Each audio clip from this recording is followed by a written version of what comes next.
जनता बाहेक कुनै पनि ताकतले कसैलाई सत्ताको केन्द्रमा पुर्याउने र कसैलाई सत्ताबाट खसाल्ने परिभाषा र अभ्यासलाई लोकतान्त्रिक गणतन्त्रले आत्मसात गर्न सक्दैन। प्रणालीका छिद्रहरू खोजेर कसैलाई सत्तामा चढाउने र कसैलाई झार्ने खेलमा समय व्यतीत गर्ने होइन। सरकारका हरेक पाइलामा हामीले व्यवधान, घेराबन्दी र विरोध मात्रै सामना गरिरहेको जनताका लागि होइन, सत्ता आकांक्षी समूहका लागि मात्रै मुलुकको लोकतान्त्रिक प्रणालीलाई दुरुपयोग गर्ने यस प्रवृत्तिको छिनोफानो गर्ने अब जनताले नै हो। आज हामी गणतन्त्र दिवस मनाइरहेका छौँ। गणतन्त्र दिवस नेपाली जनताको बलिदान र सङ्घर्षको सफलताको दिन हो। यो हाम्रो उल्लासको चाड हो, तर आज हामी त्यसरी उल्लासपूर्वक यस चाडलाई मनाउन सकिरहेका छैनौँ। कोभिड-19 को महामारीका कारण सार्वजनिक व्यवहारका केही क्षेत्रमा निषेधाज्ञा जारी गर्न हामी बाध्य भएका छौँ। विवाह, व्रतबन्ध, चाडपर्व र जात्राहरू समेत मनाउन सकिरहेका छैनौँ।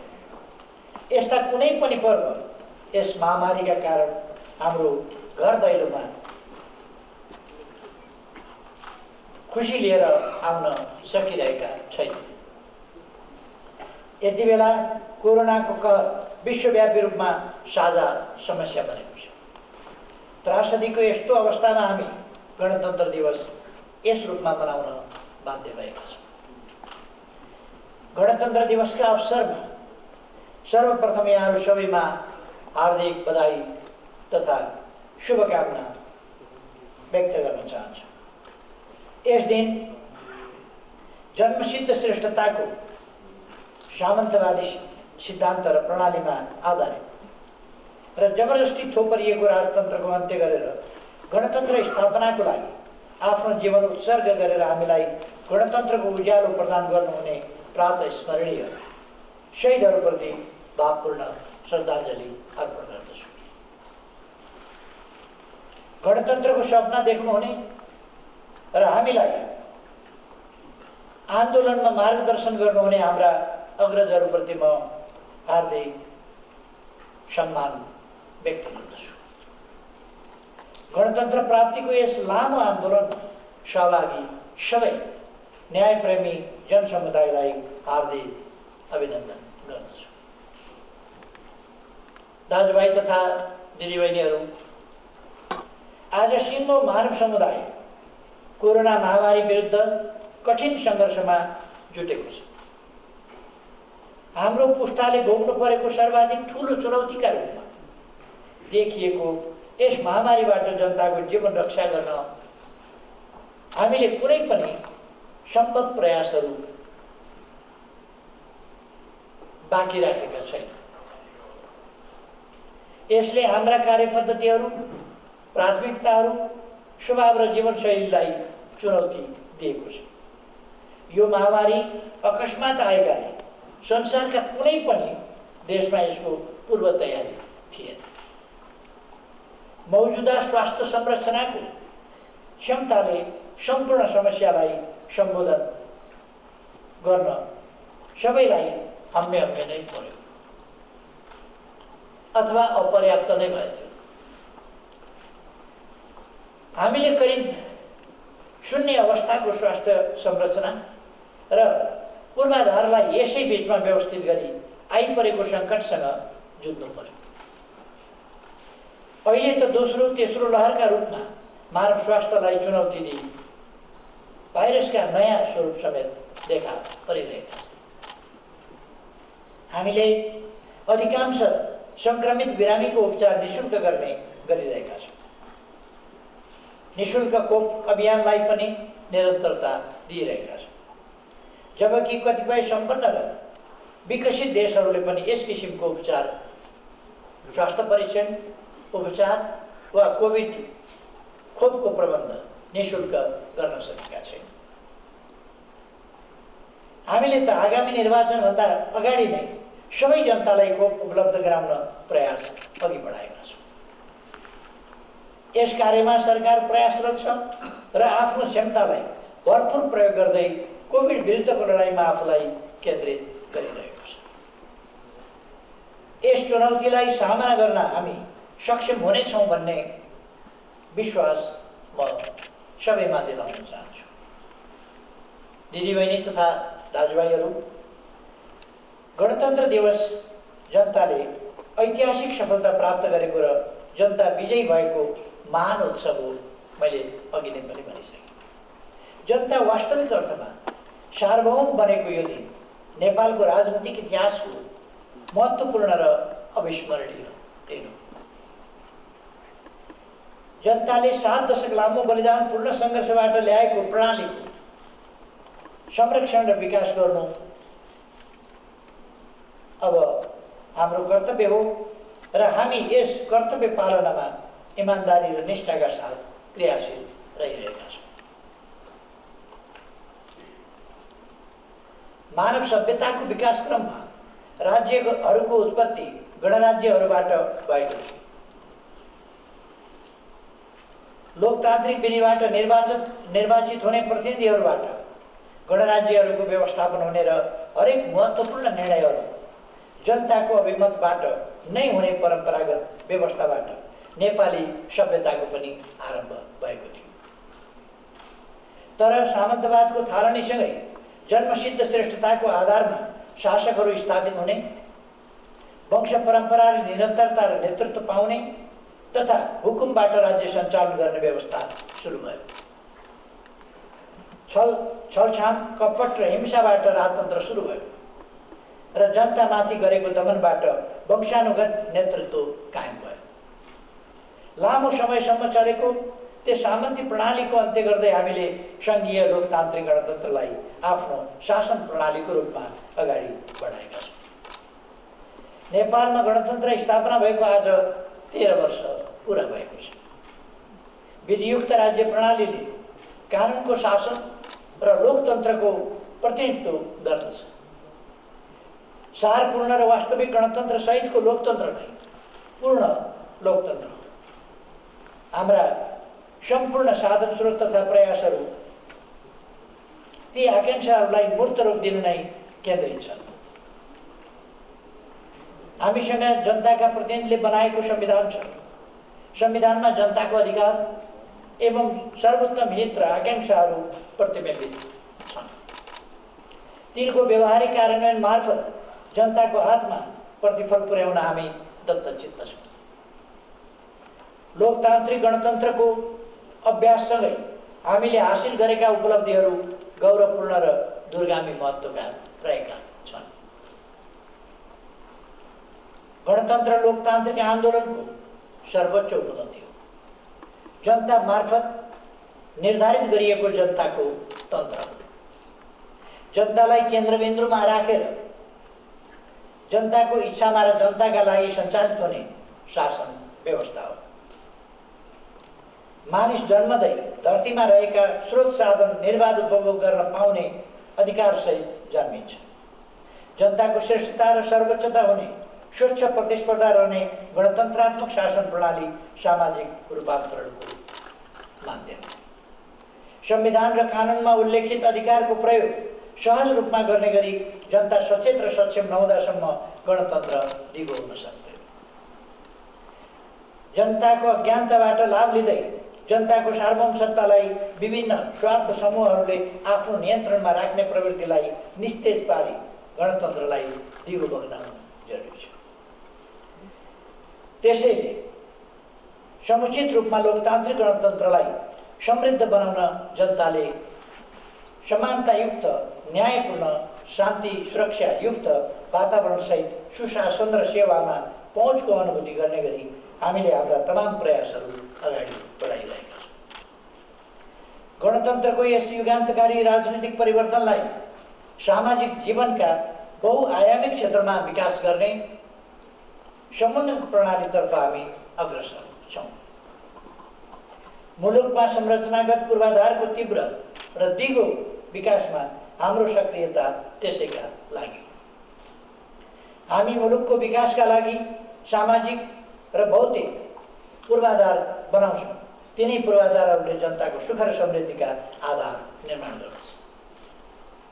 त्यसैलाई हामीले समृद्ध नेपाल सुखी नेपालीको राष्ट्रिय आकांक्षाका रूपमा अघि सारेका छौँ। हामीले लोकतान्त्रिक गणतन्त्रलाई सबल तुल्याउन समावेशीकरण सहितको सामाजिक न्याय, सुशासन र समृद्धिका तीनवटै आयामलाई समुचित सन्तुलनका साथ अगाडि बढाएका छौँ। गणतन्त्रलाई जनताको जीवनसँग तादात्म्य कायम गरेर अघि बढ्न हाम्रा सम्पूर्ण प्रयासहरू केन्द्रित छन्। जनताको जीवनमा परिवर्तन ल्याउन नै र सकारात्मक परिवर्तन ल्याउनलाई विकासका चौतर्फी अभियान अघि बढाइएको छ। गणतन्त्रात्मक शासन प्रणाली मात्र नभएर अथवा गणतन्त्र एउटा शासन प्रणाली मात्र नभएर सभ्यता, संस्कृति र सामाजिक जीवन पद्धति समेत लोकतन्त्र बिनाको गणतन्त्र सार्थक गणतन्त्र हुन सक्दैन। गणतन्त्र बिनाको लोकतन्त्रमा सार्वभौम सत्ता वास्तविक रूपमा जनतामा हुँदैन। हामी लोकतन्त्र सहितको गणतन्त्र र गणतन्त्र सहितको लोकतन्त्र अर्थात् लोकतान्त्रिक गणतन्त्रको अभ्यासमा छौँ। हाम्रो समाज र संविधानले लोकतान्त्रिक गणतन्त्रलाई भित्रैदेखि अङ्गीकार गरेको छ। सामाजिक न्याय र समानतामा आधारित समृद्धि सहितको प्रणाली हो, जहाँ सीमान्तकृत अल्पसङ्ख्यक गरिबी र बेथितिमा बाँचेका वर्गहरू, महिला, बालबालिका, पछाडि परेका र पारिएका समुदायहरूको बिचमा विभेद र बहिष्करण होइन, राज्यको संरक्षणले स्थान पाउँछ। राज्यले कमजोर र विपन्न वर्गलाई संरक्षणको नीति लिएको छ। गणतन्त्रमा जाति, वर्ग, लैङ्गिक समुदाय, धर्म वा अरू कुनै पनि आधारमा कसैमाथि पनि असमानता, भेदभाव र छुवाछुतको व्यवहार स्वीकार्य हुन सक्दैन। गणतन्त्र उन्नत लोकतान्त्रिक संस्कार भएको शासन प्रणाली भएकाले विचारहरूको स्वस्थ बहस, मर्यादित छलफल र असहमतिका बीच निर्वाध अभिव्यक्तिको प्रत्याभूति हुन्छ। यसका लागि आचरण, व्यवहार र विचारका हिसाबले समेत उन्नत, परिष्कृत, पारदर्शी, सहभागितामूलक र स्वार्थरहित व्यवहार हुनु अनिवार्य छ। वास्तवमा अधिकार र कर्तव्यको न्यायोचित सन्तुलनले कानुनको शासन र समावेशी लोकतन्त्रलाई सार्थक र सफल तुल्याउँछ। यस अवधिमा हाम्रा हरेक प्रयास लोकतान्त्रिक गणतन्त्रलाई जीवन पद्धतिका रूपमा स्थापित गराई शान्ति प्रक्रियालाई निष्कर्षमा पुर्याउन, नयाँ संविधान कार्यान्वयन गर्न, सङ्क्रमणकालको अन्त्य गरी गणतन्त्रलाई संस्थागत गर्न र विकासको यात्रालाई अघि बढाउन केन्द्रित गरेका छन्। यस अवधिमा चेतनाको संस्थागत विकाससँगै विकास र समृद्धिका सपनाहरूले पनि साकार रूप लिन थालेका छन्। जनताले आफूलाई शासन गर्ने आफ्ना प्रतिनिधि आफै चयन गर्ने र आफ्नै सहभागितामा स्वतन्त्र ढङ्गले विकास गर्ने पद्धति बसालिएको छ। राष्ट्रको सार्वभौम अभ्यासले नवस्थापित गणतान्त्रिक प्रणालीलाई मजबुत पार्दै राष्ट्रले अन्तर्राष्ट्रिय रूपमा समेत भिन्न पहिचान बनाएको छ। लामो राजनीतिक अस्थिरता र सङ्क्रमणलाई चिर्दै मुलुकको आर्थिक सामाजिक क्षेत्रमा उल्लेखनीय प्रगति हासिल भएको छ। आर्थिक वृद्धि दरमा निरन्तर प्रगतिका साथै निरपेक्ष गरिबीमा कमी हुनु, सुशासन र शान्ति स्थापनामा सुधार भई अपराधमा कमी तथा जनतामा सुरक्षाको प्रत्याभूति हुनु, भूकम्पपछिको पुनर्निर्माणका कार्यले सार्थकता पाउनु, सेवा प्रवाहमा व्यापक सुधारसहित जनताको सन्तुष्टि बढ्दै गई विश्वास वृद्धि, विकास, समृद्धि तथा सुशासनका सबै आयामहरू तथा विश्वव्यापी परिसूचकहरूमा उल्लेख्य सुधार आउनुले मुलुक सही दिशातिर अगाडि बढेको स्पष्ट हुन्छ। खास गरी कोरोना महामारी सुरु हुनु अघिसम्म विकास र समृद्धिका हाम्रा सबै सूचकाङ्क अत्यन्त उत्साहवर्धक रहेका थिए। मुलुकको यस शासन प्रणालीलाई संस्थागत र सुदृढ गर्न राष्ट्र र राष्ट्रियताको भावना एकाकार हुनुपर्छ। ओझेलमा परेका विकास र समृद्धिका आकाङ्क्षाहरूलाई एकीकृत रूपमा सम्बोधन गर्नुपर्ने हुन्छ। सरकारले विभिन्न समयमा देखा परेका अनेक व्यवधानहरूलाई झेल्दै जन आकाङ्क्षालाई नै प्राथमिकताका साथ सम्बोधन गरेको छ र गरिरहनेछ। लोकतन्त्र जनताको जीवनमा बाँच्नुपर्ने प्रणाली हो। जनताको जीवनबाट यसलाई अलग गरेर केही व्यक्ति विशेषको स्वार्थ सिद्धिका लागि उनीहरूलाई उपभोक्ता बनाई शासन अवधिको बाँडफाँड तथा उपभोगका रूपमा अर्थ्याउने विसङ्गत परिभाषा यसका लागि हानिकारक छ।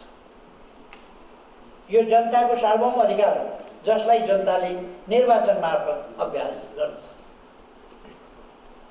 जनता बाहेक कुनै पनि ताकतले कसैलाई सत्ताको केन्द्रमा पुर्याउने र कसैलाई सत्ताबाट खसाल्ने परिभाषा र अभ्यासलाई लोकतान्त्रिक गणतन्त्रले आत्मसात गर्न सक्दैन। हाम्रो गणतन्त्रले प्रणालीका छिद्रहरू खोजेर कसैलाई सत्तामा चढाउने र कसैलाई झार्ने खेलमा समय व्यतीत गर्ने होइन, गरिबी र पछौटेपन विरुद्धको लडाईँ जित्नुपर्ने हुन्छ। त्यसमा पनि खास गरी जब राष्ट्रिय समस्याहरू आइपर्छन्, जब महामारी जस्ता सङ्कटहरू आइपर्छन्, जब राष्ट्रिय सीमाभन्दा बाहिरका विश्वव्यापी समस्याहरू आइपर्छन्, त्यस्ता अवस्थाहरूमा हामीले त्यस्तो साझा लडाईँ, संयुक्त प्रयास, सबै एकजुट भएर गरिने प्रयासहरूबाट लडिनु र त्यसमा विजय हासिल गर्नुपर्ने हुन्छ। जनता मजबुत हुँदा स्वतः लोकतन्त्र मजबुत हुने स्पष्ट छ। राजनीतिक झगडा लडाईँका मुख्य विषयमा जनतालाई न्यायाधीश बनाएर जनताको अभिमतलाई सर्वोपरि मान्दै अग्रसर रहन म सबैलाई आग्रह गर्न चाहन्छु। आफ्ना जिद्दी होइन, जनताको आवधिक मूल्याङ्कन र जनताको अभिमत नै सर्वोपरि र निर्णायक कुरा। आवधिक निर्वाचन लोकतन्त्रको आधारभूत पक्ष हो।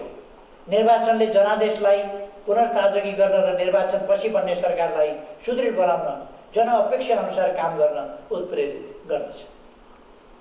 यसै अभिप्रायका साथ आगामी कार्तिक 26 र मङ्सिर 3 गते 2 चरणमा आम निर्वाचन सम्पन्न गर्ने घोषणा भएको छ। यति बेला चुनाव हुँदैन र गराइँदैन भन्ने भ्रमपूर्ण प्रचार तथा चुनाव स्वतन्त्र र निष्पक्ष हुँदैन भन्ने कुप्रचार दुवै अत्यन्त निराधार र हानिकारक छ। यस्ता दुष्प्रचारको भ्रममा नपर्न म सबैमा हार्दिक आग्रह गर्दछु। गणतन्त्र दिवसको यस अवसरमा सरकार निर्वाचनमा जानुपर्ने अवस्थाको सिर्जना आज कसरी भयो भने स्पष्ट गर्नु पनि सन्दर्भ ठान्दछु। मुलुक निर्माणको एउटा दृष्टिकोण, एउटा सोच र एउटा अभियान अनुरूप जारी घोषणापत्र अनुसारको जनअनुमोदनबाट आएको सरकारले चालेका जनमुखी कदमहरू यहाँहरू समक्ष अवगत नै छन्। तर सरकारका हरेक पाइलामा हामीले व्यवधान, घेराबन्दी र विरोध मात्रै सामना गरिरहनु परेको छ। जनताका लागि होइन, सत्ता आकांक्षी समूहका लागि मात्रै मुलुकको लोकतान्त्रिक प्रणालीलाई दुरुपयोग गर्ने यस प्रवृत्तिको छिनोफानो गर्ने अब जनताले नै हो। मुलुकको अमूल्य समयलाई यस्तो अकर्मण्यता र अनुशासनहीनतामा खेर जानबाट रोक्न जनतासँग ताजा जनादेश माग्नु एकमात्र विकल्प हुन पुगेको छ। सबै दलहरूले आफूलाई जनपरीक्षण गर्ने अवसर पनि यस क्रममा नै प्राप्त गर्नेछ। तसर्थ सरकार आगामी आम निर्वाचनलाई निर्धारित समयमा स्वच्छ, निष्पक्ष र स्वतन्त्र रूपमा शान्तिपूर्ण वातावरणमा सम्पन्न गर्न प्रतिबद्ध रहेको कुरा म निवेदन गर्न चाहन्छु। गणतन्त्र दिवसको यस सन्दर्भमा म यहाँहरू सबैमा कोरोना सङ्क्रमणबाट सुरक्षित रहन आग्रह गर्दछु। यस बीचमा कोरोनाका कारण मृत्युवरण गर्नुहुने दिदीबहिनी तथा दाजुभाइहरूप्रति भावपूर्ण श्रद्धाञ्जली अर्पण गर्दछु र शोक संतप्त परिवारहरूमा हार्दिक समवेदना व्यक्त गर्न चाहन्छु। आज सरकारले कोरोना विरुद्धको लडाईँलाई सबभन्दा प्रमुख एजेन्डा बनाएको छ र त्यसमा आफूलाई आफ्ना साधन स्रोत सामर्थ्यलाई केन्द्रित गरेको छ। आन्तरिक स्रोत साधनहरूको अत्यधिक परिचालन गरेको छ अथवा सम्पूर्ण रूपमा परिचालन गरेको छ। त्यसै गरेर बाह्य सहयोग, मित्र राष्ट्रहरू, सङ्घ संस्थाहरू सबैका सहयोग जुटाउने प्रयास गरिरहेको छ र कोरोना कोभिड-19 का विरुद्ध हाम्रो लडाईँ सफलतामा पुर्याएर छोडिनेछ र गणतन्त्र दिवसको यस अवसरमा म बिरामीहरूको शीघ्र स्वास्थ्य लाभको कामना गर्दै सबैलाई गणतन्त्रलाई, लोकतान्त्रिक गणतन्त्रलाई साकार पार्नका लागि अग्रसर हुन हार्दिक आह्वान गर्दछु। सबैमा धेरै धेरै शुभकामना गर्दछु। धन्यवाद।